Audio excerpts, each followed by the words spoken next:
Bueno, buenas tardes a todos, ¿cómo les va? Vamos a darle continuación a nuestra clase pasada. Estábamos iniciando lo que es el contenido de diabetes. Denme solo un momento. Só um minutinho, pessoal. Deixem responder uma mensagem aqui.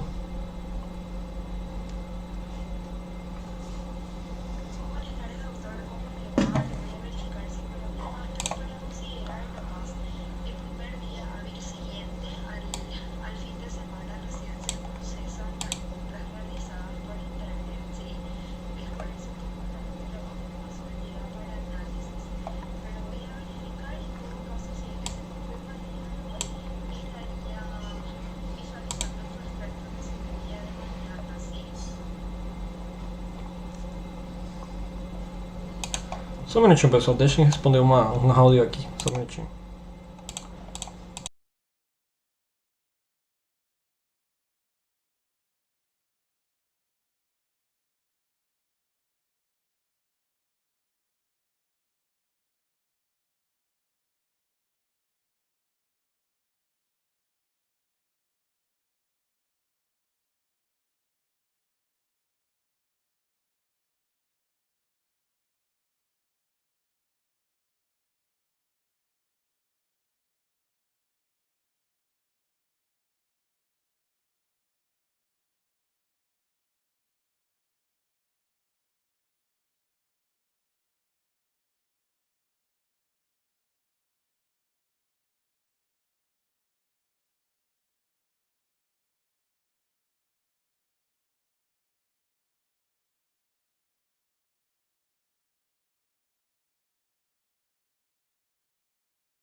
Bueno, gente, disculpen la demora. Déjenme abrir la clase.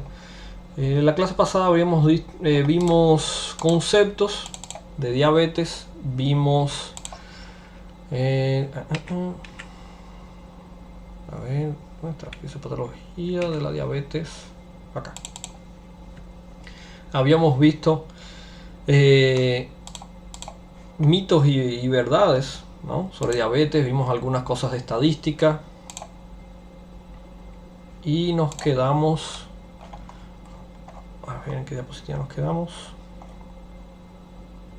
Bueno, vamos a comenzar esta parte de regulación y homeostasis. Ya habíamos visto los conceptos, pero vamos a ver justamente cada forma específica de diabetes. Tienen conceptos diferentes, eso vamos a verlo hoy. A ver, captura de ventana. Deixa eu empezar aquí. Muchas cosas. Ahí. Vamos a comenzar por acá entonces. Vamos a hablar, me imagino que habrán repasado el fin de semana un poco sobre la parte de regulación. ¿Esto qué es? Espera aí, só um minutinho, vamos deixar isso aqui certinho. Aí. Vamos ficar nesse canto aquí. Ahí. Vamos a hablar, entonces vamos a comenzar por regulación de la glucosa y después entramos específicamente en diabetes para así dar una pequeña introducción. Imagino que habrán leído algo el fin de semana sobre esto. Vamos a ver si nos da tiempo. Les voy a mostrar una forma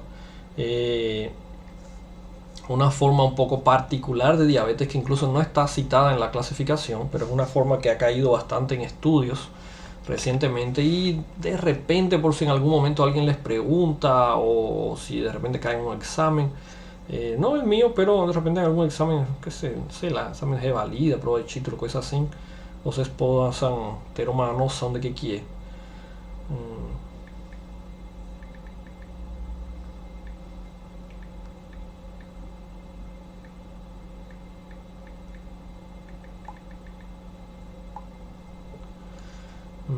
Bom, desculpem pessoal, aqui tinha um monte de coisa que estava tentando resolver hoje pela manhã e agora que o pessoal começou a responder.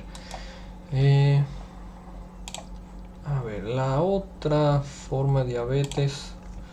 Vamos a ver si nos da tiempo. Si nos da tiempo, entonces después hablamos sobre eso, ¿sí? Porque es realmente un contenido extra, ni siquiera está dentro ni en el libro viene citado.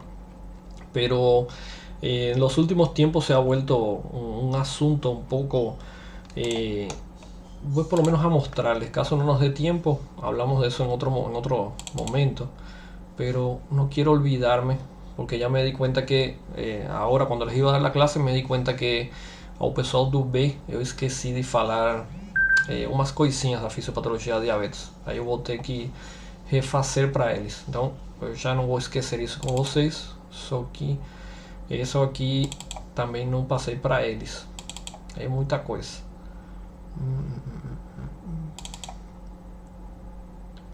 Só um minutinho, vamos ver. Vamos ver, acho que é esse aqui.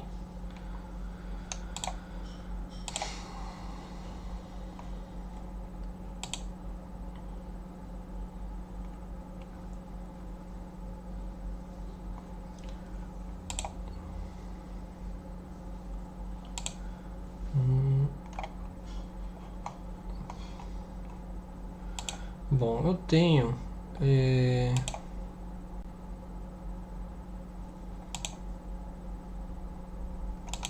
a ver, bom, é um caso clínico. O caso clínico, na verdade, vamos ver depois rapidinho. Só que informação eu tenho só em inglês, pessoal. Acho. Não, só um pedacinho que está em inglês. Aí eu vou ler essa parte aí para vocês. Assim depois vocês podem. Deixa eu salvar isso aqui. Depois vocês podem dar uma olhadinha disso na internet, né? Porque, como falei, não está na literatura, não. Vamos só salvar isso aqui porque eu vou usar.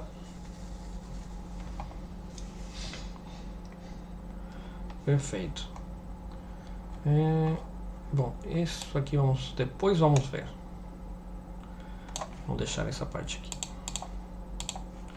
Bueno, vamos allá. Vamos entonces a lo que ahora sí, vamos a lo que nos interesa. Hay un montón de diapositivas acá. Vamos a comenzar hablando de regulación de la homeostasis de la glucosa, ¿tá? Si tienen alguna pregunta, por favor, ustedes pueden ir haciendo sus preguntas a medida que la clase avanza, así que tengo una oportunidad, yo voy mirando como les dije que no tengo ¿cómo se llama? No tengo la pantalla siempre abierta de YouTube. Ustedes mandan sus comentarios y yo cada un momento entro y reviso saber si hay algún mensaje. Muy bien, entonces comenzando, vamos a recordar que desde el punto de vista, bueno, esta es la explicación, vamos acá a la imagen mejor, acá. Desde el punto de vista metabólico y específicamente fisiológico, sin tomar en contexto diabetes ni nada de eso, solo desde el punto de vista fisiológico, el metabolismo de la glucosa a nivel plasmático siempre se correlaciona o hay que describirlo comenzando por los estados de ayuna, que es el comienzo de la mañana. Recuerden que por concepto ayuna es un paciente que ha pasado más de 8 o más horas sin recibir ningún tipo de ingesta de alimentos, ¿tá? ¿Por qué es importante el tema de las 8 horas? A veces le pedimos al paciente que se haga X estudio por la mañana en ayunas y el paciente interpreta que ayunas es solo el hecho de no desayunar. No, ayunas es un periodo de tiempo sin alimentos de 8 horas o más.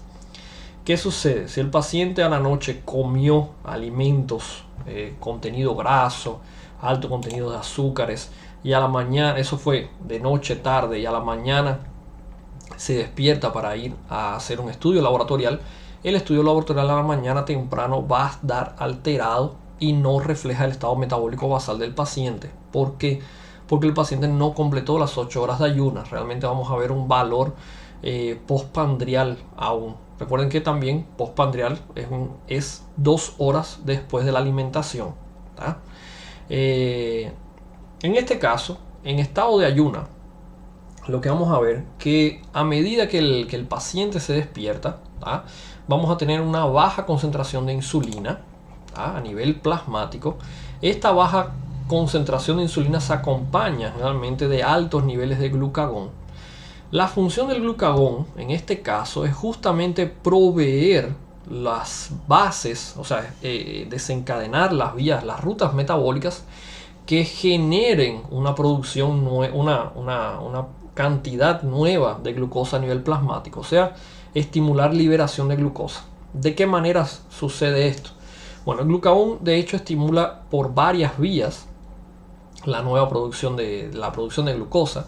Una de estas vías es por medio de procesos catabólicos, sea tanto a nivel de células grasas, del adipocito o del músculo esquelético específicamente. Esto se hace por medio de catabolismo proteico o lipídico. Vamos a tener por un lado formación de ácidos, si es por lipólisis a nivel de células grasas, vamos a tener ácidos grasos, y por medio del músculo aminoácidos. ¿Qué sucede? A partir de esto, entonces el hígado va a generar dos vías, dos rutas metabólicas, o la gluconeogénesis, que es la producción de nuevas moléculas de glucosa. Vean que estos sustratos energéticos, que no son carbohidratos, vamos a convertirlos en glucosa, ¿de acuerdo? No es la vía ideal, ya que estas formas justamente me generan la presencia de cuerpos cetónicos. Eso habíamos hablado en el contenido de renal, ¿recuerdan? Bueno, pero eso es un elemento extra. De igual manera logramos generar glucosa. Esta glucosa ahora va a ir a nivel plasmático. Otra vía es por medio de la glucogenólisis. Disculpen. La glucogenólisis es la vía por la cual rompemos cadenas de glucógeno, la forma almacenada de glucosa. Rompemos cadenas de glucógeno y la dividimos en sus monómeros de menor tamaño, que es glucosa. O sea, una vez más, por dos vías, por dos rutas metabólicas tenemos formación de glucosa, la cual va a aumentar a nivel plasmático. ¿Para qué? En el comienzo de la mañana, nuestro paciente, nosotros, cuando vamos a despertar, generalmente en las primeras horas de la madrugada, a partir de las 3, 4 de la mañana en adelante, tenemos una liberación catecolaminérgica, la cual ayuda a que justamente el paciente se despierte. Para despertarse, para incorporarse y comenzar el día, el paciente necesita una fuente de energía, una biodisponibilidad de ATP. Una biodisponibilidad de glucosa para poder generar ATP. Lo que sucede es que este efecto catecolaminérgico justamente va a aumentar frecuencia cardíaca, respiratoria, presión arterial, para permitir entonces transportar esta glucosa y llegue a los tejidos, los cuales van a comenzar su función, el paciente en estado despierto. ¿Qué sucede? Durante esta fase vamos a comenzar entonces a producir energía, y nuestros músculos, justamente cerebro, músculos, todo necesita una fuente de energía para comenzar el metabolismo, dar inicio al metabolismo en la fase de vigilia. El problema es que justamente lo que no tenemos es una base de sustratos energéticos. Lo que falta justamente es la alimentación, porque estamos en estado de ayunas. En esta fase de ayunas tenemos la combinación de varios efectos. Uno es la gluconeogénesis, la producción de nuevas moléculas de glucosa. Por otro lado, la glucogenólisis, con rotura de cadenas de glucógeno para formar glucosa.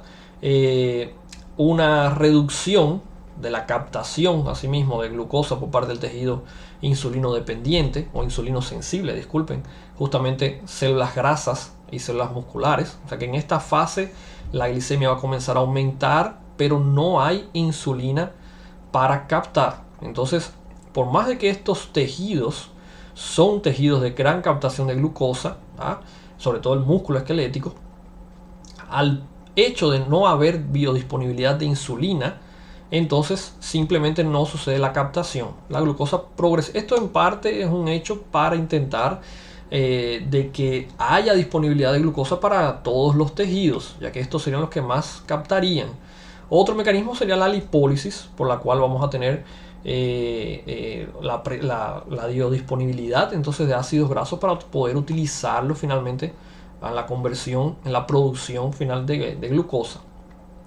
El problema es que estos estados de ayuna es un estado de, digamos, de consumición. O sea, el propio organismo utiliza su propia materia prima, en este caso células grasas, células musculares, o la utilización de reservas energéticas para poder facilitar y dar una base de glucosa. ¿Hasta qué momento? Hasta que nuestro paciente finalmente ingiera algún alimento y hay un aporte de carbohidratos que pueda ser rápidamente metabolizada como fuente de energía.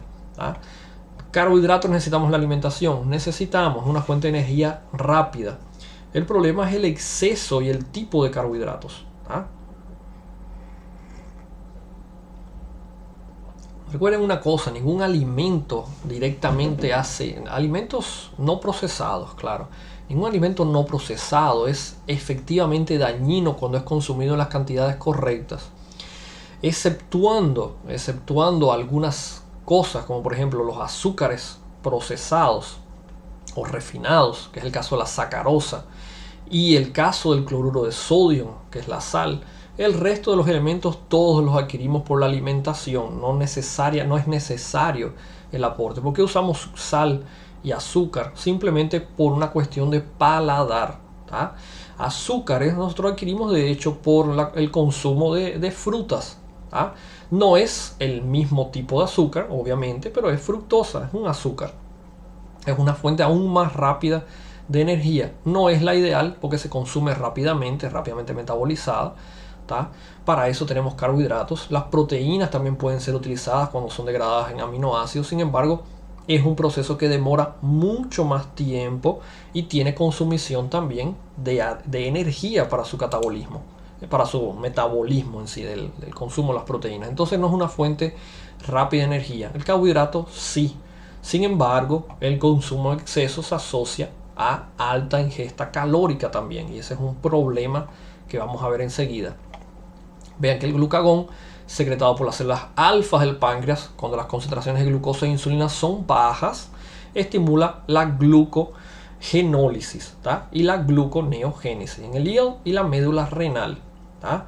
Después de comer, la carga de glucosa induce un aumento de insulina y descenso del glucagón, lo que revierte estos procesos. O sea, en ayunas tenemos alta concentración. Só um minutinho, pessoal.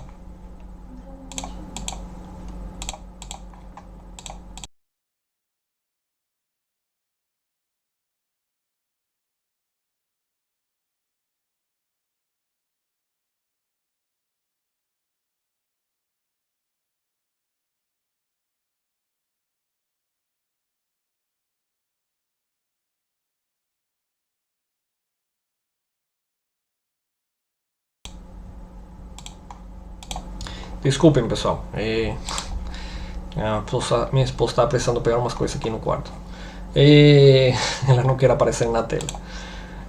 Falei que tem que se acostumar, né? No futuro vai dar aula, certeza. Então, a aula é herança familiar aqui. Meu pai é professor, minha mãe é professora. Então, corre no sangue. Bueno, les decía, en ayunas entonces vamos a tener niveles elevados de glucagón, y niveles bajos de insulina. ¿Está bien? A medida, esto es en ayunas, cuando el paciente ya se alimenta, entonces la fórmula simplemente se invierte. El glucagón disminuye,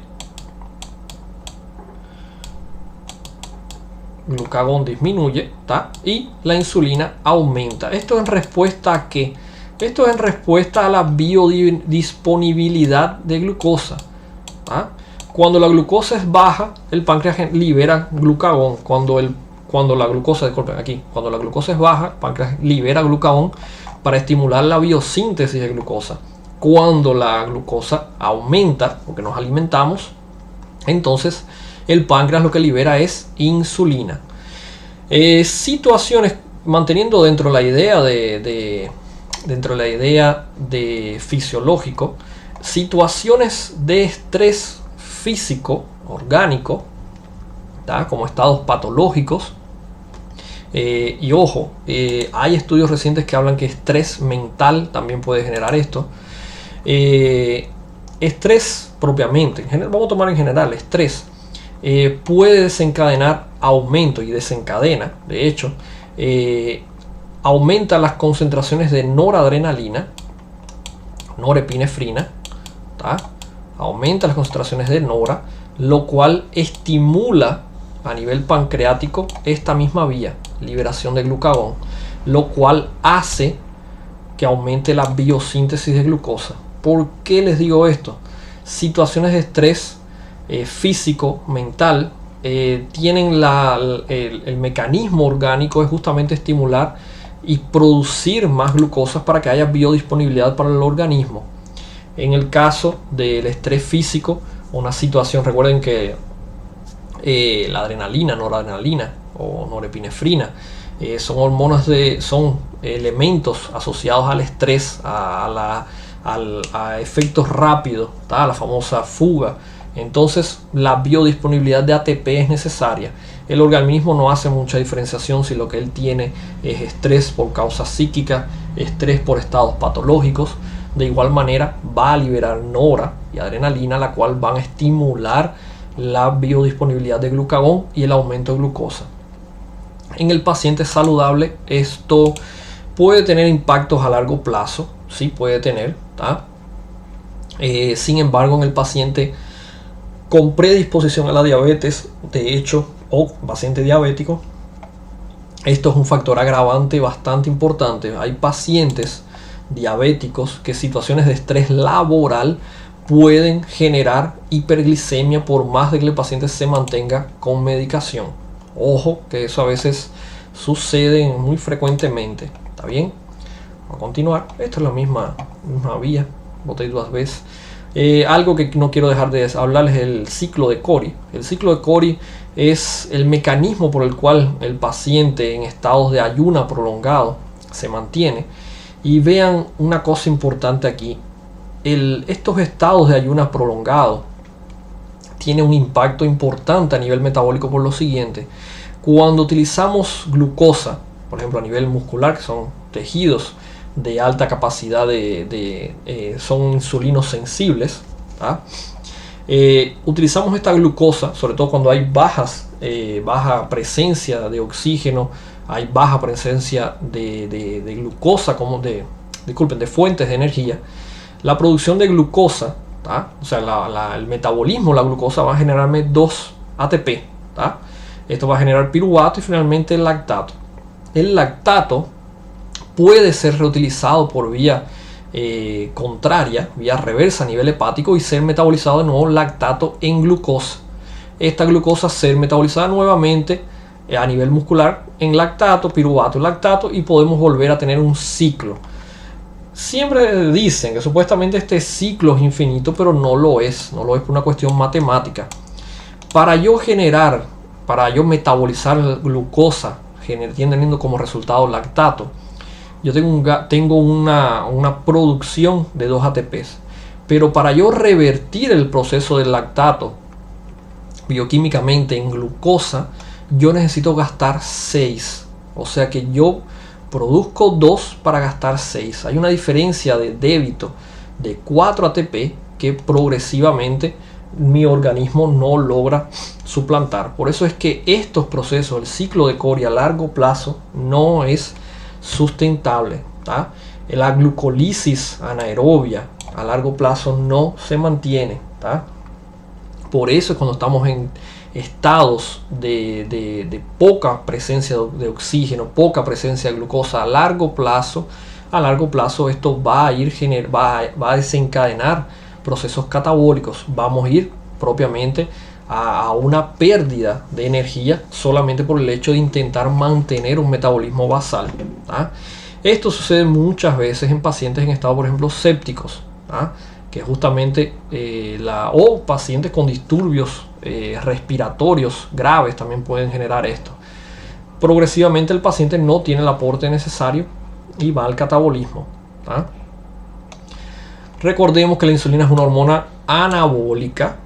Ella estimula el almacenamiento de grasas, carbohidratos, estimula síntesis proteica, pero hay que tener cuidado. Hay estudios que muestran que de hecho valores de hiperinsulinemia, que son cifras elevadas de insulina a nivel plasmático, puede ser, como dice el nombre anabólica, puede ser también aterosclerosantes. Hay estudios que altas concentraciones de insulina a nivel plasmático genera lesión. De hecho, hoy sabemos que parte de los disturbios metabólicos del paciente diabético se asocian no solamente a la hiperglicemia, sino también a la hiperinsulinemia, ¿tá? Así que mucho cuidado con esto, ¿tá? Una cosa, vuelvo a repetir, una cosa es la hiperglicemia, ¿tá? Hiperglicemia, y otra cosa es la hiperinsulinemia.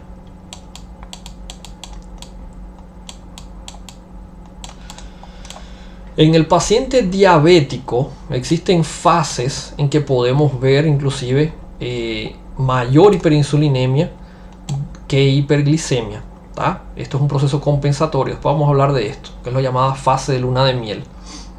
Los factores secretados a nivel miocítico, o sea, músculo esquelético, o a nivel de células adiposas, de hecho pueden tener también relación con el metabolismo de la glucosa, ¿tá? Algunos de ellos incluso pueden estar asociados con una mayor o menor liberación o captación de glucosa. Este es el caso, por ejemplo, de la iricina, ¿tá? Que hoy se considera una molécula implicada justamente en elementos asociados a la obesidad, asimismo con el metabolismo de la glucosa, y ella es de producción muscular esquelética. Ella asiste en el metabolismo de la glucosa. A nivel de adipocitos, la leptina, por ejemplo, ella es producida propiamente por el tejido adiposo. Ella señala lo que es la saciedad, y ella genera aumento del gasto calórico. O sea, la mayor liberación de leptina, al mayor gasto de calorías. Por otro lado, vamos a ver que justamente estos elementos tienen de hecho un papel primordial dentro de la evolución fisiopatológica del paciente diabético asociado a la obesidad, que es un elemento bastante frecuente que después vamos a hablar. Hay algo que hay que recordar, que junto con la producción de glucosa por parte de las células beta en el islote pancreático, también vamos a tener la liberación de amilina. La amilina, ¿tá? Es un precursor amiloide. Si recuerdan este nombre, es porque de hecho hablamos ya de esto. Hablamos del beta amiloide en la enfermedad de Alzheimer. Los trastornos degenerativos asociados a amiloidosis, ¿tá? Existen en diferentes tejidos. El Alzheimer sería un ejemplo de esto, ¿tá? Pero a nivel cardíaco, a nivel pancreático, también vemos el depósito de proteínas amiloides de diferentes mecanismos patológicos. Por ejemplo, a nivel cardíaco se da por procesos de degeneración o envejecimiento temprano a causa de enfermedades cardiovasculares de base, ¿tá? Por otro lado, en el paciente diabético se ve la mayor producción de amilina, que es el amiloide insular, a causa de la mayor producción de insulina. O sea que mientras más insulina se secreta, mayor liberación de amilina vamos a tener. El problema es que esta amilina acaba depositándose, si tenemos nuestras células beta a nivel del islote pancreático, esta amilina, a medida que va depositándose entre las células betas, ella acaba generando mayor lesión, ¿tá? por proceso inflamatorio, ¿tá? Acaba degenerando propiamente las células beta y afectando su función normal. Algo parecido a lo que veíamos a nivel del paciente con Alzheimer. Esto, mientras más el páncreas tiene que aumentar su función, más amilina vamos a ver siendo producida. Después vamos a ver qué efecto tiene esto dentro de la propia diabetes, ¿de acuerdo? Vean, las células neuroendocrinas intestinales también tienen relación con el metabolismo propiamente de la insulina y de la glucosa, ¿tá? Justamente aquí entran los péptidos, los que son las incretinas. Las incretinas, ellas aumentan la secreción de insulina. Ellas son de producción intestinal, como les decía, son producidas específicamente por las células L del intestino. Ellas estimulan producción de insulina y captación de glucosa a tejidos insulinos sensibles. Tenemos dos principalmente, que es el GLP-1 en este caso, y tenemos el HIP, que es el péptido insulinotrópico. Estas moléculas justamente ellas estimulan tanto producción de insulina como el vaciamiento gástrico, o sea, un efecto parecido a lo que vemos con la leptina en cierta manera. Ellas teóricamente ayudarían a lo que es el proceso normal de recaptación de glucosa. Sin embargo, cuando vemos esto asociado al paciente diabético tipo 2, puede estimular mayor insulinemia, que dijimos que no es algo bueno. La acción de la insulina, como habíamos visto, ella actúa como si fuera una hormona anabólica. Ella promueve la captación de glucosa en tejidos insulinos sensibles. Son tejidos que tienen receptores específicamente para insulina, los cuales al unirse aumentan la captación desde nivel plasmático a nivel intracelular por medio de estos cotransportadores insulinodependientes. De toda la insulina producida, vean que 50% de ella acaba siendo degradada a nivel venoso. Finalmente, lo que no es degradado acaba llegando a nivel de la circulación sistémica y a receptores a nivel de células insulino sensibles, células con receptores para insulina. A nivel de esta vía hay que hablar específicamente de una familia de quinasas bastante importantes, que son las subunidades GLUT. Las subunidades GLUT tenemos diferentes familias, hay 5 que son muy importantes, y dentro de ellas la de mayor importancia para el paciente diabético es justamente la GLUT4. La GLUT4 en este caso, ella se activa por estrés muscular. ¿Qué significa eso? Cuando el paciente hace una actividad física, sobre todo de índole anaeróbica, que es la actividad física con peso, ese tipo de actividad promueve la activación de estas subunidades GLUT4, las cuales son cotransportadoras de glucosa no dependientes de insulina. O sea que ellas están a nivel del músculo esquelético. Ellas logran captar glucosa a nivel plasmático sin necesidad de utilizar la vía de la insulina. O sea, por más de que son tejidos que cuentan con receptores para insulina y con transportadores insulinodependientes, ellos no la utilizan. Ellos pueden utilizar esta subunidad GLUT4, pero para eso necesitan lesión, o sea, necesitan estrés del tejido. En el caso del músculo esquelético, solo se activa cuando hay un estrés muscular intenso, o sea, musculación anaerobia. Para quien no sabe, ¿qué diferencia entre un ejercicio anaerobio y un ejercicio aerobio? El ejercicio aerobio es, por ejemplo, ejercicio cardiovascular, caminata, correr, bicicleta, spinning, ¿cómo se llama? El elíptico. Esos son ejercicios aerobios. Ejercicios anaerobios son ejercicios que emplean justamente pesos y promueven la lesión de la sarcómera y progresivamente el desarrollo de la hipertrofia de la fibra muscular. Esos tipos de ejercicios son los que promueven el GLUT4. ¿Por qué es importante esto? Porque cuando tenemos que promover algún tipo de ejercicio en nuestro paciente diabético, lo que tenemos que hacer énfasis entonces son ejercicios anaerobios. No es decirle al paciente, bueno, o senhor vai ir dar uma caminhada todo dia no quarteirão y eso es suficiente, eso ya es ejercicio. No, eso va a ser solamente para la primera semana, 2, 3 semanas, dependiendo del estado físico del paciente. Pero así que el paciente se adapte a ese movimiento, a esa actividad, tiene que pasar a un ejercicio ya de mayor impacto, por lo menos que promueva la lesión de la sarcómera, el paciente pueda tener captación de glucosa sin necesidad de la insulina. Ya enseguida vamos a ver por qué. Pessoal, só um minutinho, eu vou pegar um antiácido aí. Nossa, o café bateu bem forte no estômago. Só um minutinho.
Bom, pessoal, desculpem a interrupção. O neném ficou bravo porque ele queria brincar agora. Bueno, seguimos entonces. El médico es así, ¿no? Es café para acordar y inhibidor da bomba de prótons para a CIA. No es así, ¿no? Bueno, les decía entonces, déjenme cerrar esto. Les decía entonces, activar las subunidades GLUT4. Existen otras subunidades, las que tienen mayor valor para el diabético justamente es esta. La tipo 1 permite el pasaje de glucosa por la barrera hematoencefálica. La tipo 2 encontramos principalmente a nivel hepático. La tipo 3 es cerebral también. La tipo 5 la encontramos a nivel de intestino delgado. La tipo 4 es la que está a nivel muscular y tejido adiposo, y son las que mejor efecto benéfico tienen a nivel propiamente del paciente portador de diabetes, ¿no? Sim, Isabela, vou postar depois o slide, que não tive tempo não. Entonces vamos a la clasificación. Esto es la clasificación según la ADA. Estuvimos hablando anteriormente, Asociación Americana de Diabetes. La ADA clasifica en 4 subtipos de diabetes, siendo la tipo 1, ¿tá? Tipo 2, gestacional, y formas específicas de diabetes. ¿Qué diferencia tenemos? De forma rápida para entrar en cada una de ellas. La tipo 1 es por trastornos autoinmunitarios, ¿tá? La tipo 2 es un efecto de resistencia periférica a la insulina, generalmente asociada a disturbios tanto en la producción como acción de la insulina. Esta es por factores de riesgo específico, ¿tá? Es la típica que vemos generalmente asociada a obesidad, mala alimentación, sedentarismo y demás. Esta tiene un trasfondo en parte genético. No significa que esta no tenga, de hecho esta tiene bastante trasfondo genético. La gestacional es la típica asociada a las pacientes embarazadas. Ella se da por un efecto semejante a lo que vemos en la tipo 2, solo que tiene características propias del estado de gestación y solo se da en esas situaciones, obviamente. No vamos a entrar en detalles en esta, porque tiene bastantes elementos ginecológicos asociados, ginecostétricos asociados, entonces la van a dar propiamente en gineco, cuando vean más adelante la materia, ¿tá? Y las formas específicas son una serie de disturbios patológicos, tanto genéticos, autoinmunitarios o infecciosos inclusive, que pueden asociarse a hiperglicemia, ¿tá? Pero muchos de ellos realmente pueden tener mejoría del cuadro, incluso llegar a desaparecer tratando la enfermedad de base. Por ejemplo, pancreatitis es una de esas situaciones en que podemos ver hiperglicemia durante la evolución patológica. No corresponde a ninguna de estas formas, ¿tá? Sin embargo, entra como una diabetes tipo otras, tipo 4 sería, ¿tá? Generalmente tipo 1 y tipo 2 solamente llevan estos dos. Disculpen, tipo 4 no existe, solamente les quise decir que es esta cuarta forma, ¿tá? La mayoría de las literaturas acaban incluyendo solamente 3, tipo 1, 2 y gestacional. La cuarta forma es más específica, ya que varía dependiendo de los diferentes estados evolutivos de la patología que la genera. Por eso vemos patologías específicas las cuales cursan con hiperglicemia. Las formas MODY son formas infanto-juveniles de diabetes que tienen un trasfondo genético y no necesariamente se asocian ni a tipo 1 ni a tipo 2. ¿Tá? Nossa, estou muito assim. Café acabou comigo. Emanuele, já vou responder essa pergunta. Sim, já vou falar disso. Justamente eso es una cosa muy importante. Ahora voy a llegar lá. Aquí vemos las distintas formas, esto según el Harrison, ¿tá? Vean que justamente la fuente que utiliza el Harrison para sus descripciones de diabetes son la ADA. De nuevo, esta misma fuente, esta es la fuente original. La ADA junto con la LAT, ellos determinan lo que es y lo que no es diabetes, que son directrices y que no, ¿tá? Vean que por ningún lado en la clasificación entra la famosa diabetes insulino dependiente y no dependiente, o diabetes de jóvenes y diabetes de edad avanzada. Eso ya no existe. Ninguna de esas dos clasificaciones hoy en día es una clasificación valedera. La única clasificación que tenemos efectivamente para diabetes es tipo 1, 2, gestacional y otras. Cualquier cosa que no entra en esta clasificación, como el caso que les voy a mostrar después, son formas que generalmente son clasificadas como formas específicas de diabetes. Aquí ven después para que ustedes lean una descripción completa de todas las formas. Obviamente no vamos a dar todo eso, porque cada una de esas se habla en los distintos módulos que veamos esos contenidos. Vamos a hablar de la tipo 1 específicamente y de la tipo 2. De estas dos son las que vamos a hablar. Acá está la pregunta. Aquí. Acá viene justamente la pregunta que hizo Emanuel. ¿Cuáles son reversibles y cuáles no? Acá les dejo, déjenme, da para ver ahí, da para ver. Aquí tienen la referencia bibliográfica, el Harrison, pueden irlo y leerlo ustedes mismos si quieren. ¿Por qué hablamos de intolerancia a la glucosa y hablamos de diabetes? Y hablamos de prediabetes. Vean que son tres estados diferentes. Teóricamente todos nosotros somos pacientes tolerantes normal a la glucosa. Nosotros mantenemos una cifra glicémica entre 60 y 100 en ayunas, y postprandial de hasta 140 miligramos por decilitro. Recuerden que acá no se usa miliosmol, ni Brasil ni Paraguay usa miliosmol. Miliosmol se usa en América del Norte nada más. Algunos países europeos, Estados Unidos, Canadá son los que usan miliosmoles. Nosotros usamos miligramos por decilitros. Entonces, en estado de ayuna o postprandial después de 2 horas, los pacientes que mantienen hasta 100 o hasta 140 postprandial son pacientes con normotolerancia a la glucosa. La prediabetes, que son alteraciones, como ven aquí, de glicemia en el ayuno o tolerancia a la glucosa alterada, estos son pacientes que tienen tendencias a cifras glicémicas elevadas, pero generalmente no entran todavía en la clasificación de diabetes mellitus. La prediabetes es un estado que puede estar evolucionando durante años en el paciente, dependiendo de diferentes características metabólicas y patológicas. Se caracteriza por cifras de 100 a 125 en ayunas, o 140 a 199 postprandial. ¿Está bien? Vean que estas fases, todo tipo de diabetes va a pasar por ellas. Esto es evolución en el tiempo.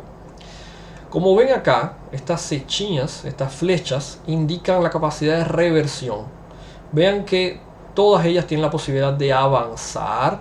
Todas pueden llegar al punto de necesidad de insulina.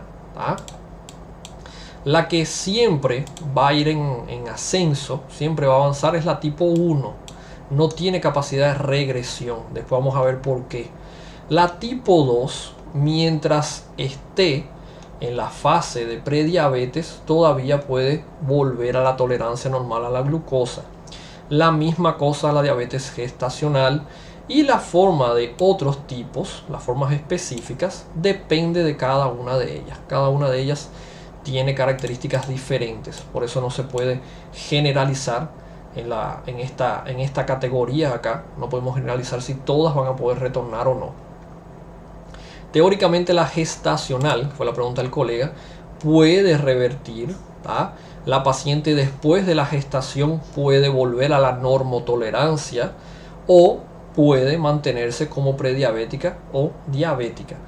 Una cuestión estadística: la mayoría de las pacientes que generan diabetes gestacional quedan como pacientes diabéticas o generan futuramente estados de hiperglicemia.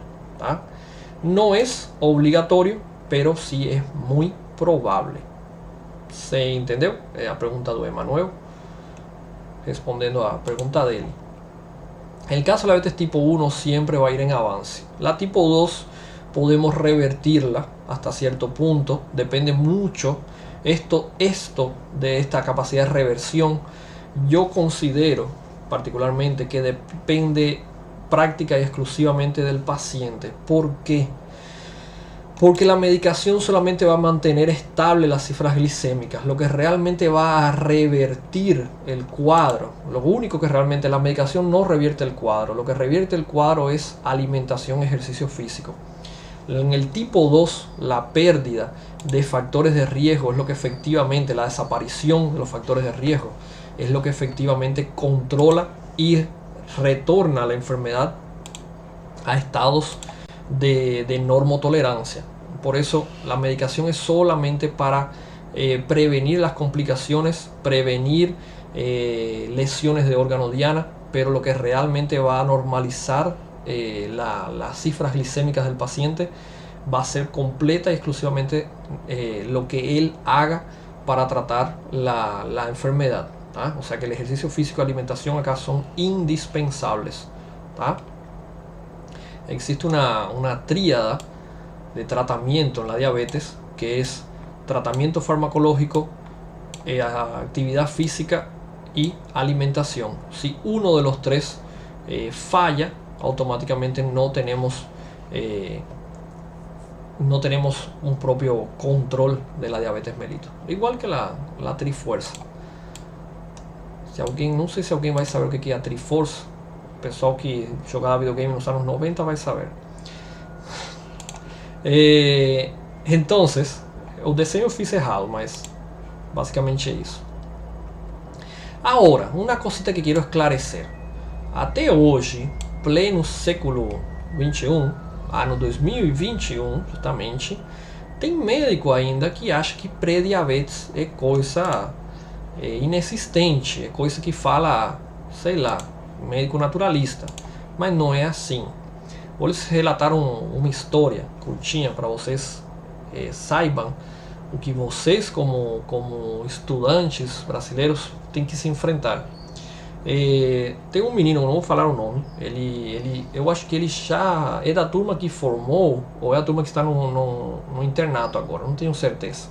Cara, gente boa demais, menino estudoso, dedicado. Ele, inclusive, se eu não me equivoco, ele é enfermeiro já de formação. A gente teve a aula de diabetes, mas chegou antes o programa de fisiopato era diferente. Eu segui um esquema diferente para fisiopato. Foi a primeira turma que eu dei aula na faculdade.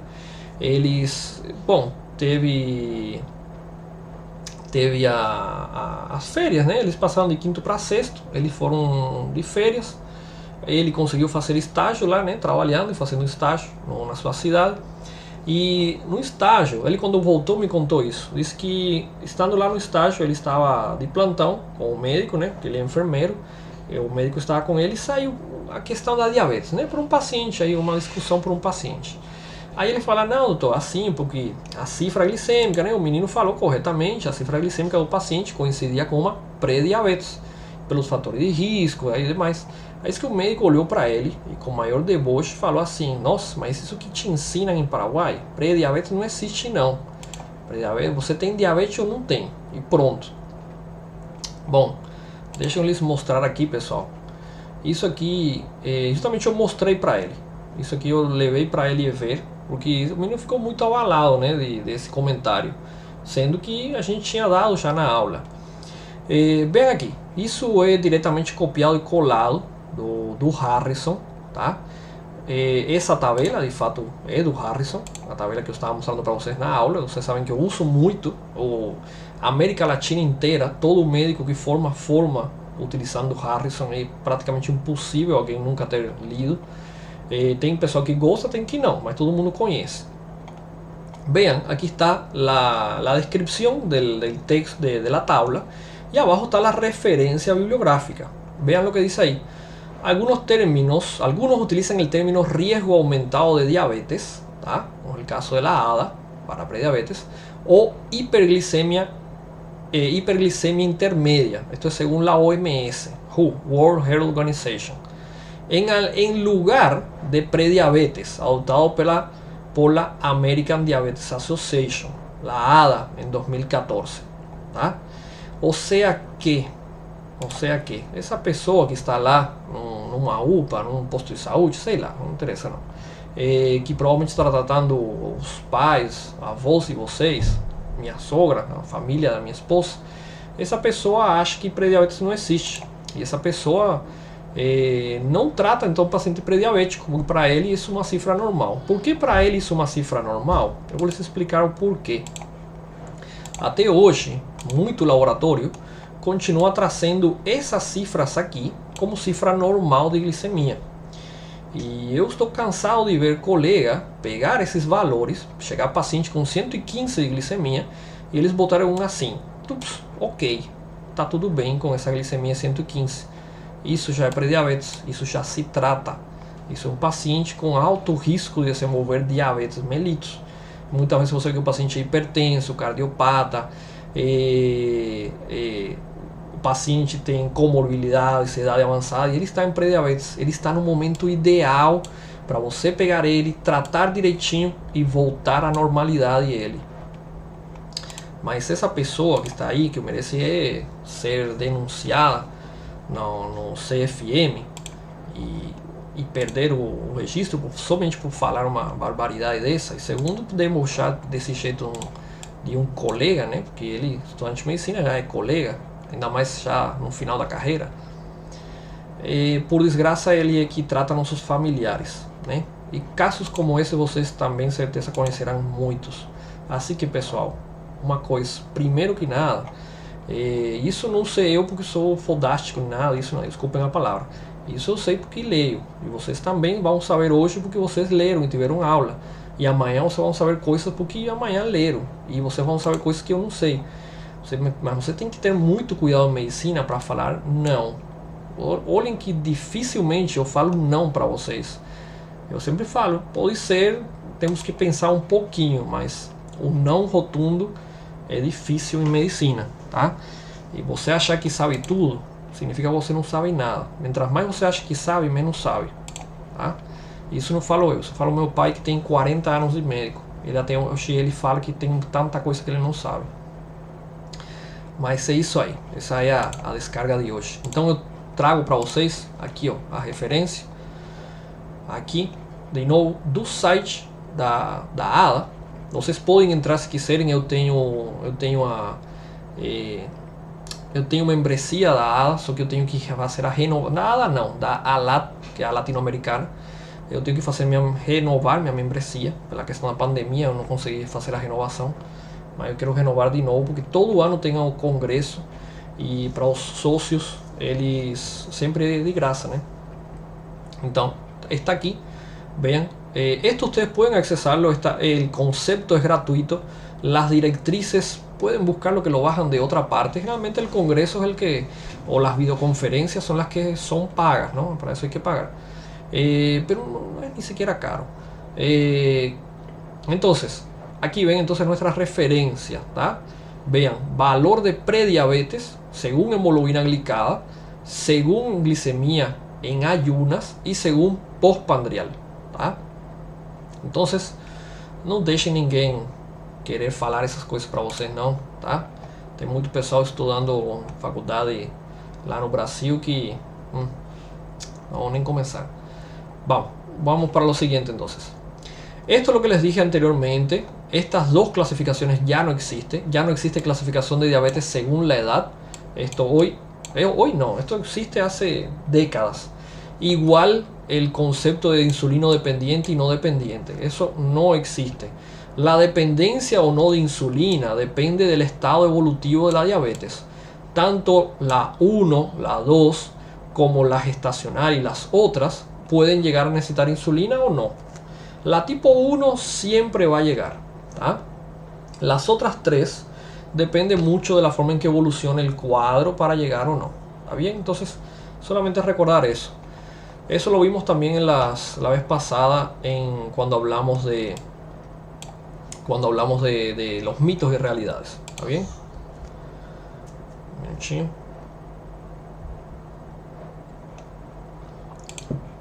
Vamos a la diabetes tipo 1.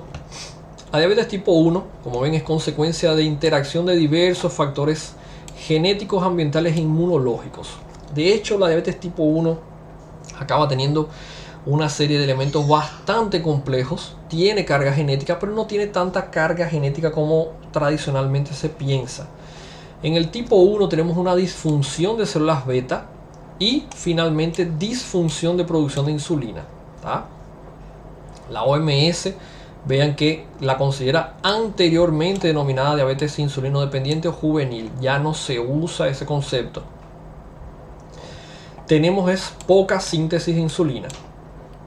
Esa poca síntesis de insulina va a progresar hasta el punto en que el paciente simplemente no produzca nada de insulina. ¿Tá?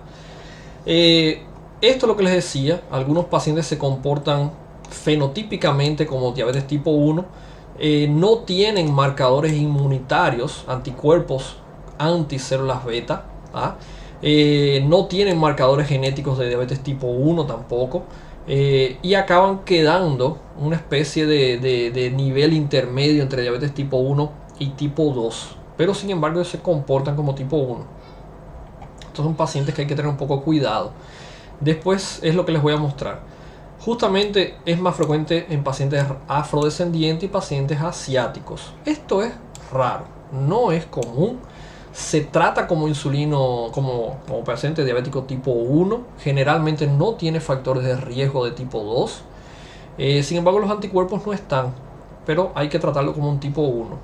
Son pacientes generalmente bastante complejos su tratamiento, porque obviamente al no tener anticuerpos, el primer instinto es pensar que es un paciente tipo 2.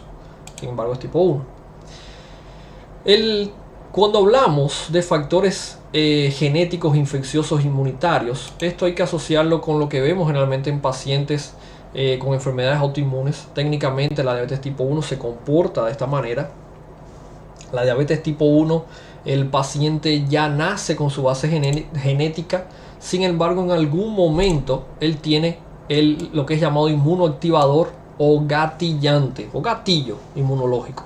Este estímulo inmunitario es lo que va a empezar la destrucción de las células beta. A partir de aquí la cantidad total de células beta va a decrecer hasta el punto en que crucemos la producción mínima necesaria de insulina para el paciente lograr mantener la homeostasis de la glucosa. En esta fase, entonces el paciente inicia su diabetes tipo 1 propiamente. ¿Tá? Aquí ya va a tener manifestación clínica de diabetes tipo 1. Generalmente va a generar alguna descompensación. ¿Cuánto tiempo dura esto? De que el paciente llega a esta etapa. Pessoal, é muito variado. Tem paciente que com 10 anos de idade já apresenta, tem paciente que apresenta só depois dos 30 anos. Então, varia muito de paciente a paciente. Por isso que hoje já não botamos uma questão de idade associada. É mais frequente em paciente jovem? Sim, mas não tem uma idade fixa a que os pacientes vão apresentar a doença.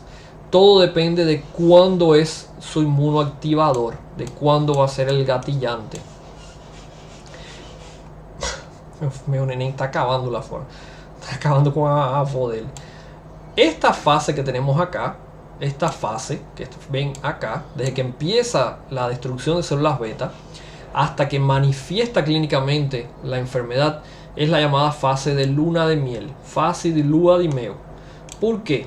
É que nem casal, é uma fase que todo mundo se dá bem, não tem problema, tá tudo de boa. Sin embargo, en esta fase de luna de miel, los valores de glicemia generalmente se mantienen, la glicemia se mantiene estable a causa de una hiperfunción pancreática. ¿Tá? Eso progresivamente empeora la evolución de la enfermedad. O sea que en estos pacientes podemos ver cifras de aumento de producción de insulina de forma compensatoria, lo cual progresivamente acaba generando mayor daño a nivel pancreático. Eso vamos a ver después. Eso se da por un efecto de hipertrofia de las células beta. Aumentan de tamaño algunas células beta para producir más insulina. Esto hace que las células se destruyan por la hipertrofia, o sea, generen más insulina. Después de la hipertrofia volvemos a tener hiperfunción. Después tenemos destrucción de las células hipertrofian otras células, ¿tá? Las cuales con el tiempo vuelven a destruirse y así progresivamente. Con el tiempo, esto es para intentar mantener una homeostasis de la glucosa. Progresivamente esto degenera más aún la estructura de la célula beta y empeora el cuadro de base. ¿De acuerdo? Hay un trabajo muy interesante hecho en Australia. El trabajo comenzó con justamente una evaluación pediátrica de los pacientes. En nuestros países, vacuna contra rotavirus es parte normal del sistema de vacunación. Sin embargo, en Australia, algunos países europeos no. El rotavirus es una enfermedad viral muy frecuente en pacientes pediátricos. Genera diarrea, vómito, puede llegar a ser grave, ¿tá? ¿Qué se vio en Australia? Que en Australia vieron que los pacientes que eran llevados al versario eran pacientes con mayor predisposición a rotavirus, a infecciones por rotavirus, por el hacinamiento de los recién nacidos. Con la nueva conducta del apego precoz, estos niños que quedaban directamente con la madre, no iban al versario, estos niños, estos recién nacidos desencadenaban menos infección por rotavirus. En un estudio después retrospectivo, se vio que menos crianças desenvolveram diabetes tipo 1 no grupo que teve apego precoce, que o grupo que foi para o berçário. Justamente o elemento gatilhante infeccioso era o rotavírus. O que fizeram esses países? Vacinação para rotavírus, uma vacina que existe há décadas. Isso diminuiu efetivamente a quantidade de casos de diabetes tipo 1, sobre todo en infantes. Sin embargo, en nuestro medio, vacunación para rotavirus ya existe hace décadas. Entonces no es un elemento que realmente vaya a tener un impacto estadístico en la cantidad de pacientes diabéticos tipo 1. Qué lástima. Pero para ellos sí tuvo impacto positivo, ¿tá?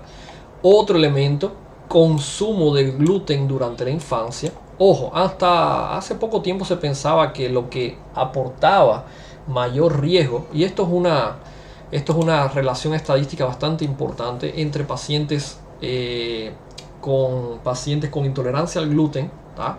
Y pacientes diabéticos tipo 1. Generalmente se ve una asociación bastante importante, ya que las dos tienen una base autoinmunitaria. Se pensaba que era el hecho de la madre durante la gestación consumir gluten. Hoy se sabe, vean, que es el hecho de la crianza menor de 18 meses tener un alto consumo de gluten, ¿tá? O sea, crianças que consomem grandes quantidades de gluten na sua alimentação, 10 gramas de consumo de gluten por dia, tem maior risco de desenvolver diabetes tipo 1. Isso é antes dos 18 meses, tá? Isso é um estudo espanhol.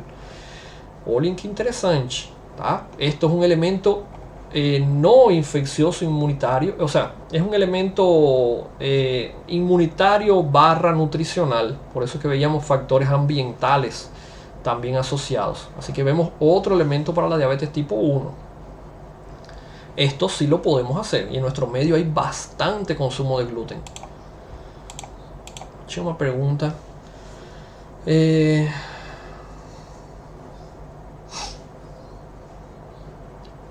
Não, Alzheimer não. Sara, Alzheimer. Alguns pacientes com Alzheimer, de fato, doenças neurodegenerativas se associam a distúrbios, inclusive tem um trasfondo autoimunitário. Isso pode se associar, mas não existe diabetes tipo 3, Alzheimer não. Até hoje isso não... O que acontece? Justamente esse que eu vou mostrar depois é a chamada diabetes 1.5. Até hoje, que é essa aqui, ó, chamada diabetes 1.5, até hoje a ADA não considera essas formas como tipos específicos de diabetes. Continuam sendo classificados como outros, tá? Entre las enfermedades neurodegenerativas existe bastante asociación, de hecho, con enfermedades endócrinas, neuromorales y también trastornos gastrointestinales. Eso sí ya está bastante descrito, de hecho, pero no, Alzheimer como diabetes tipo 3, no. Eso no tenemos. Vuelvo a repetir, algunos investigadores quieren impulsar essa ideia, mas quem decide se é ou não é a ADA, e até hoje ela não decidiu a favor disso.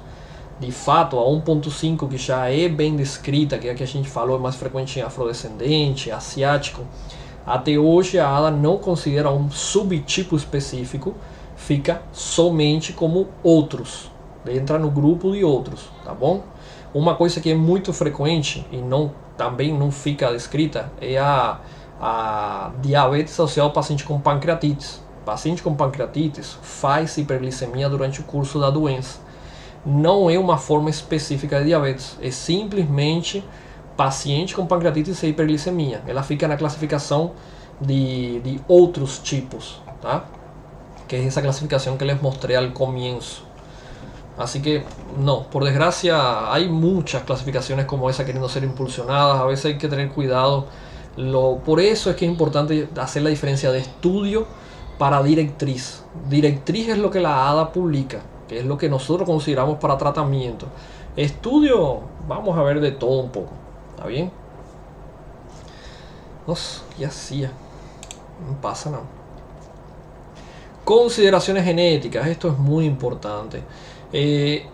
Una de la causa específica genética reconocida de la diabetes tipo 1 es la asociación entre diabetes tipo 1 y el antígeno leucocitario humano. El antígeno leucocitario humano se encuentra en el cromosoma 6, ¿tá? Cuando tenemos lesión en él, esto representa casi la mitad de la probabilidad, 50% de probabilidad de desencadenar diabetes tipo 1. Otro elemento asociado es justamente, junto con el cromosoma 6 y el antígeno leucocitario humano, vuelvo a repetir, es justamente el deterioro de la capacidad de autorreconocimiento, o sea, alteraciones en el complejo mayor de histocompatibilidad tipo 2, ¿tá? El que reconoce lo propio de lo no propio. ¿Por qué es importante esto? Porque justamente parte de la origen. Esperen ahí, pessoal, tengo una visita aquí, ó. Aqui. Esperen aí, pessoal, só um minutinho. Enquanto que tomar. Não se preocupa não. Não, papai tá ocupado. Vem, papai, vem. Um minutinho, pessoal, deixa eu pegar a feirinha aqui.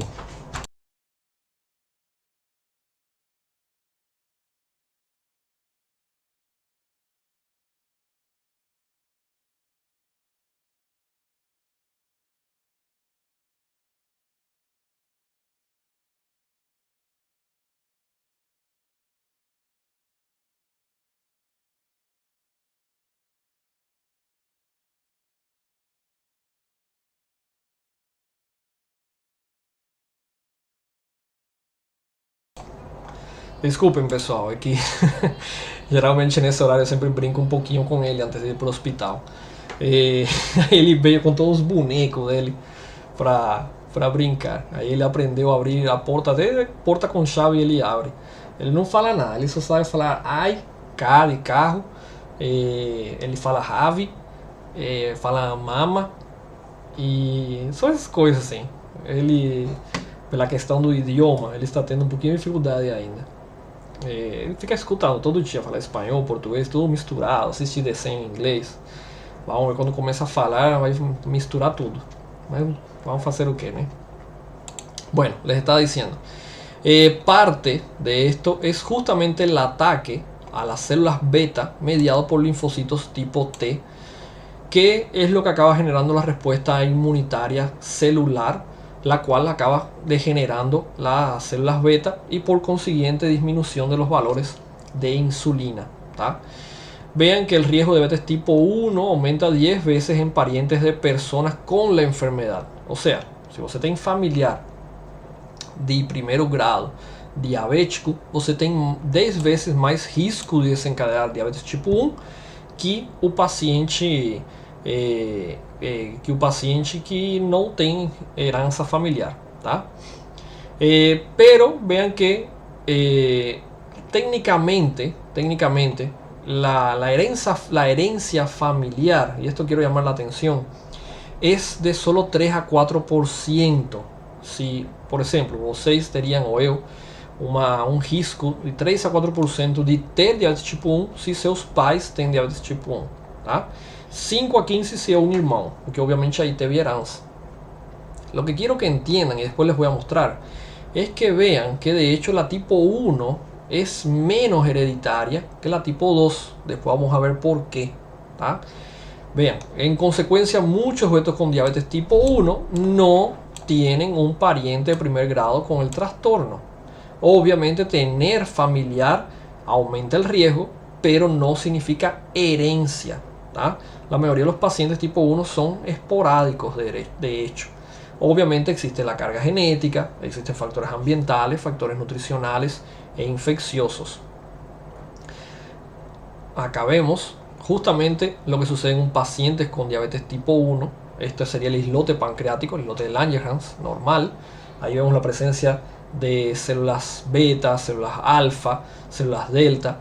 Vemos vasos sanguíneos. Lo que sucede en estos pacientes es que justamente, recuerden que las betas son periféricas. En estos pacientes con diabetes tipo 1, progresivamente vamos a tener una destrucción de células beta. Vean cómo ellas van perdiendo su estructura. Esto sucede por una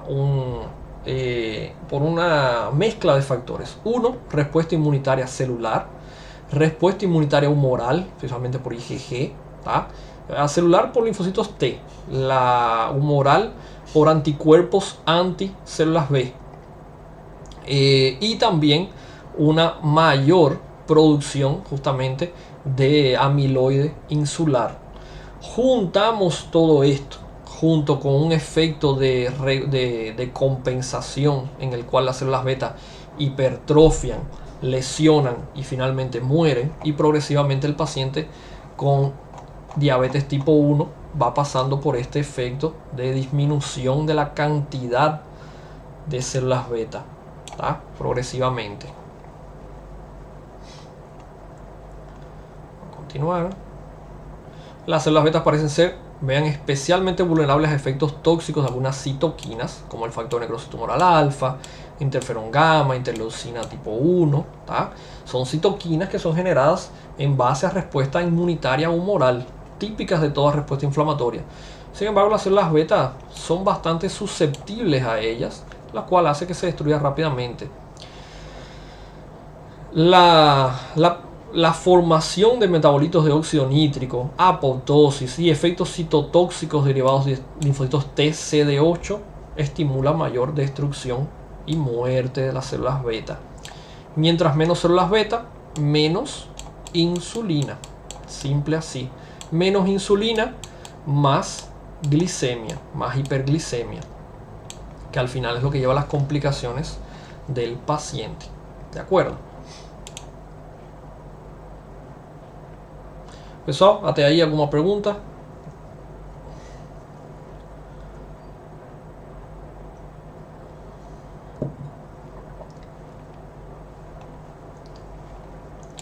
Vamos para tipo 2. No sé si no creo que nos dé tiempo a terminar, porque de hecho estamos por la mitad del contenido. Aún hay bastantes cosas que hablar. Déjenme, bueno, vamos a avanzar hasta donde dé. A ver, déjenme pensar un minuto. No sé si alguien tiene alguma pergunta, pessoal. Alguma dúvida? Ele está lá fora fazendo, eles fazem uns barulhos aí. Se estivesse atirando, coisa assim. Poxa, perdi meu... Ah, tá aqui. Deixem-lhes mostrar uma coisa. Vamos ver um minutinho. Bom, no, vamos a continuar con diabetes tipo 2. Vean, la diabetes tipo 2, por otro lado, es precedida de un periodo de homeostasis anormal de la glucosa, clasificado como intolerancia a la glucosa en ayuno, ¿tá? O intolerancia a la glucosa simplemente, ¿está bien? En estos estados iniciales, que hace parte de la prediabetes, el paciente aún está manteniendo una compensación. Podemos ver momentos del día en que el paciente justamente tiene cifras de hiperglicemia asociados al ayuno o postpandrial. Podemos ver los dos tipos de pacientes. Esto hace que al comienzo sea un desafío justamente diagnosticar los pacientes con diabetes tipo 2. Tipo 2. Vean, la tipo 2 anteriormente llamada no insulino dependiente o de adulto, anteriormente ya no. Tiene su origen en la incapacidad del cuerpo de sintetizar efectivamente la insulina o de utilizarla de la manera adecuada, ¿tá? O se produce poca o se utiliza mal o las dos cosas juntas. La ALAD, por otro lado, dice que la diabetes tipo 2 es uno de los mayores problemas para el sistema de salud latinoamericano en la región.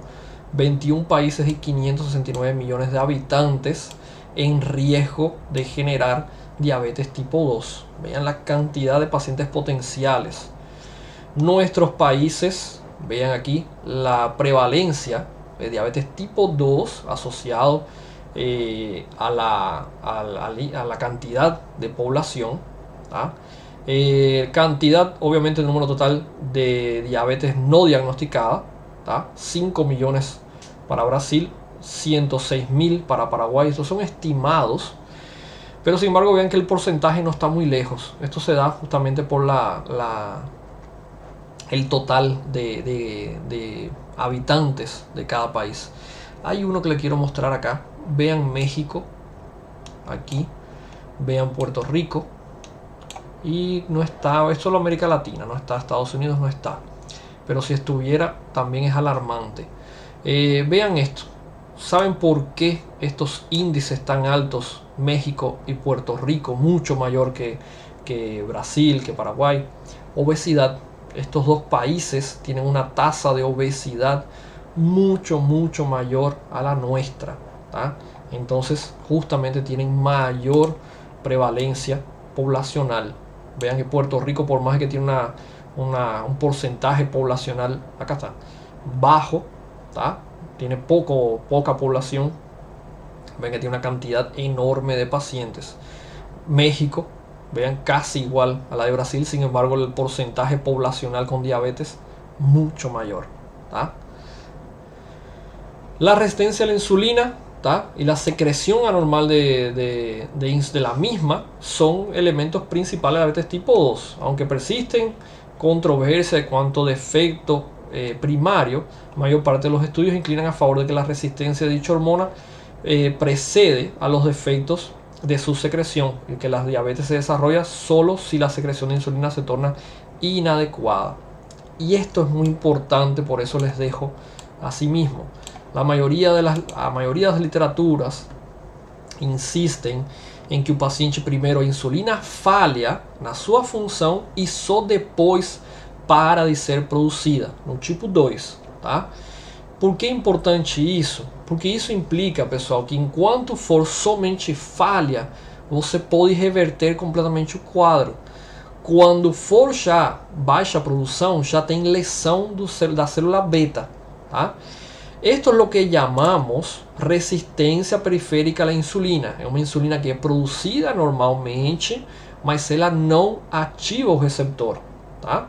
Então a glicose não entra na célula. Vean que la mayor parte de la información que tenemos sobre diabetes es de origen americano europeo.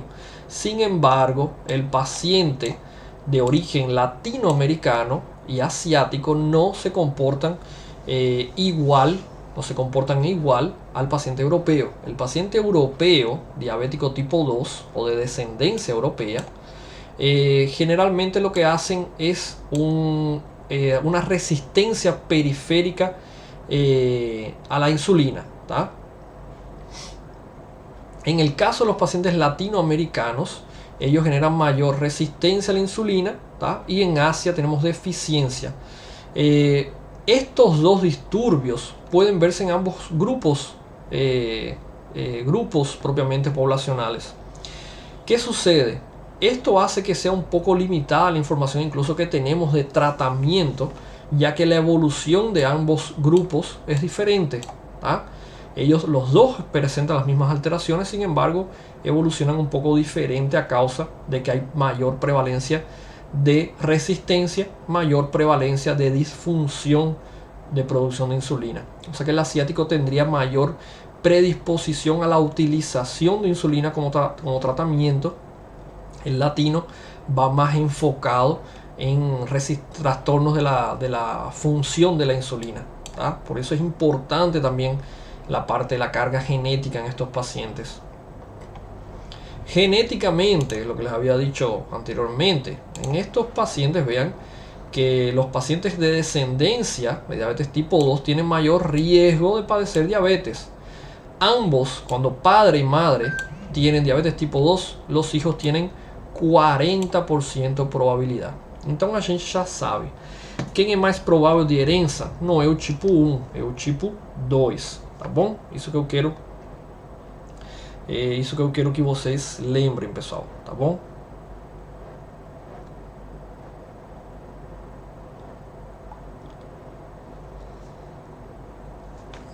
Vamos continuar.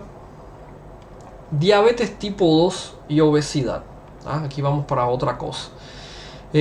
Vean que se ha asociado más de 40 locus diferentes asociando diabetes tipo 2 a obesidad. Todas estas variantes genéticas se asocian a diferentes trastornos, los cuales predisponen a obesidad y a diabetes tipo 2. No es necesario que memoricen cada uno de ellos. Solamente quiero que recuerden nada más que estas variantes justamente se asocian a disfunción, ¿tá? Se asocian a disfunción de la unión de la insulina a su receptor, ¿tá? Sobre todo las variantes genéticas FTO, que son de obesidad y masa grasa, masa adiposa, disculpen, y tejido adiposo, sería la traducción correcta, perdón. Los FTO son genes implicados en la obesidad y a la ganancia de tejido adiposo, ¿tá? Estos genes, al igual que los precursores, los locus asociados a justamente a la ciclo circadiano, regulación de la glucosa, ¿tá? Se han asociado a diabetes tipo 2. Vean cómo estos son los diferentes genes implicados. Vean, todos estos se asocian a reducción de la masa total de células beta, ¿tá? Estos se han asociado a la disfunción de células beta. Los FTO, que son por ganancia de tejido adiposo, se asocian a obesidad. Y estos se asocian a insulina, a resistencia a la insulina, pero no necesariamente a obesidad, ¿tá? ¿Qué sucede? Vean que entonces hay disturbios genéticos asociados a la producción de insulina, baja producción de insulina, y otros asociados a la resistencia a la insulina. Mientras más carga genética tiene nuestro paciente, mayor predisposición a la diabetes tipo 2. Por desgracia, esto justamente es el reflejo de algo que vemos diariamente. Quem frequenta academia sabe que tem pacientes que têm facilidade para perder peso, tem paciente que tem facilidade para ganhar massa muscular e assim mesmo tem paciente com facilidade para ganhar tecido adiposo. Tem paciente que fala, poxa, eu bebo um copo de água, que é uma caloria, e eu engordo. E é verdade, realmente é assim. Porque são pacientes que têm maior carga genética que predispõem à obesidade. Isso depois vamos falar quando demos a aula de síndrome metabólico e obesidade. Vamos falar sobre isso, tá? Um tema bastante importante.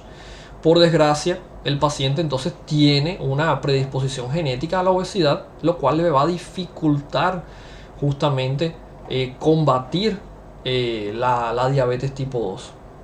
¿Se puede contrarrestar estos efectos? Sí.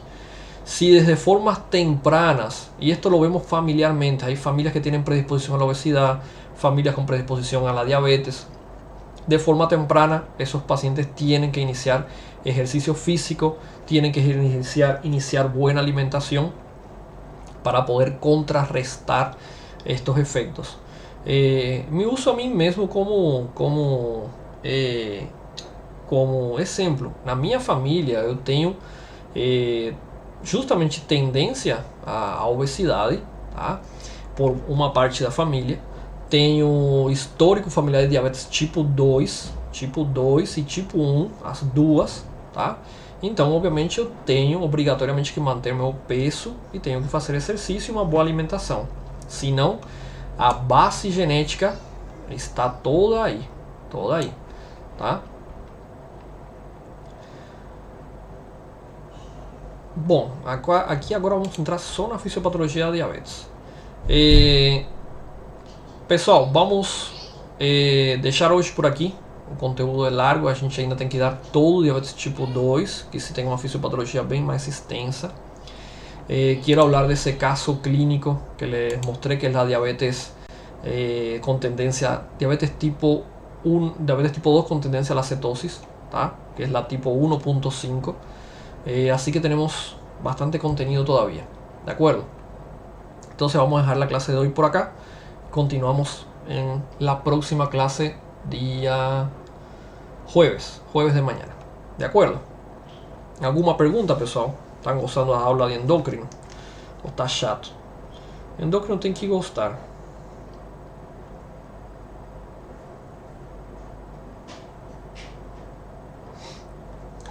Endócrino tem que gostar mesmo. Eu gosto desse conteúdo. Eu realmente gosto. Acho que dentro do endócrino, um dos poucos assuntos que eu gosto é justamente diabetes, obesidade, síndrome metabólico, porque também se associa muito a minha área, né, cardiovascular.